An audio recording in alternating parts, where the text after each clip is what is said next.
প্রতিনিয়ত চাকুরি প্রার্থীদের ধর্ণা বিক্ষোভের মাঝেই আজ একটা অন্য ছবি ধরা পড়ল আগরতলার এডি নগরে। এডি নগর পিআরটিআই কার্যালয়ে পঞ্চায়েত, সিডিপিও, আইসিডিএস সুপারভাইজার সহ অন্য দপ্তরের চাকুরি বিতরণের অনুষ্ঠানে উপস্থিত ছিলেন মুখ্যমন্ত্রী।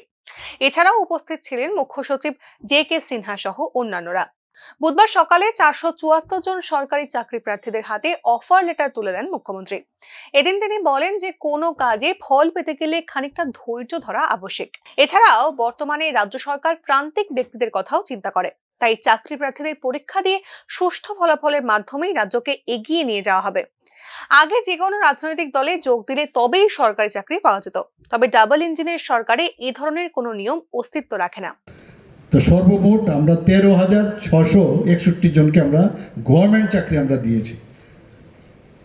তো ভাববার বিষয়, অনেকে বলেন এগুলো, কিন্তু আমরা মানে কাজে বিশ্বাসী, আমরা তো প্রচারটা কম করি, তো এই কারণেই অনেকে যারা বিরোধিতা করেন তারা এগুলো বলে খুব করে। তা আমরা ট্রান্সপারেন্সির মাধ্যমে আমরা চাকরি দিতে চাই, সব জায়গায় ট্রান্সপারেন্সি আমরা রাখতে চাই। আজকে যারা এখানে এসছেন, আমি বেশি কিছু বলবো না, মাননীয় আমাদের চিফ সেক্রেটারি মহোদয় বিস্তর আলোচনা আপনাদের বিষয়ে বলেছেন, আপনাদের ট্রেনিং দেওয়া হবে। আপনারা ভাবছেন আমার কাজটা কি। মুখ্যমন্ত্রী বলেন, কাজই মানুষের পরিচয় এবং একটা মানুষের কাজ তার চরিত্র গঠনেও সহায়তা করে। তিনি বলেন, এমন বহু সরকারি কর্মচারী রয়েছেন যারা অবসর পাওয়ার পরেও কাজের ক্ষেত্রে একটা দৃষ্টান্ত তৈরি করে গিয়েছেন।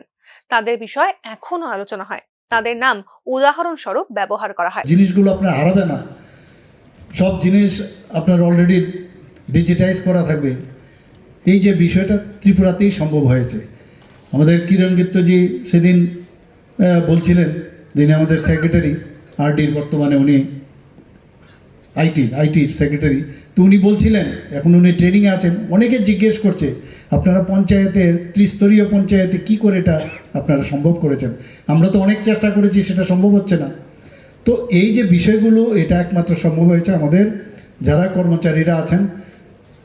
এদিন মুখ্যমন্ত্রী সকল সরকারি চাকরি প্রাপকদের অভিনন্দন জানিয়েছেন।